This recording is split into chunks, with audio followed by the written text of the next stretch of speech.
Jou asem is God se asem.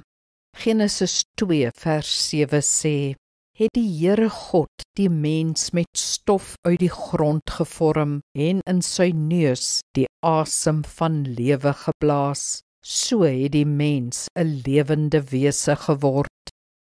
Dis so mooi dat God sy asem in ons geblaas het om ons lewend te maak. Sy asem maak ons 'n lewende siel, soos die skrif sê. Daarsonder is ons net 'n liggaam uit grond gemaak. Die skrif sê God gee ons asem en God neem uiteindelik ons asem weer weg. Solank ons dus God se asem het, moet ons God se lewe leef. Die woord asem in Hebreëus ruach beteken ook gees. Ja, jy mag maar glo dat jou asem op 'n manier Heilige Gees asem is, dat jy God asem in jou longe het.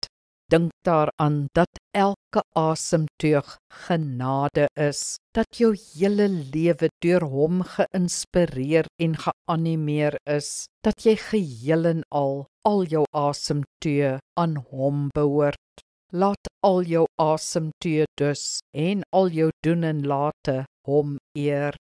Kom ons bid saam. Lewegewende Skepper, dankie vir die asem in my longe. Ek leef, Here, deur u besluit en u genade. Dankie vir u Gees wat my gees lewend gemaak het om vir u te leef. Help my daarmee, Here. Amen. Die Here seën jou.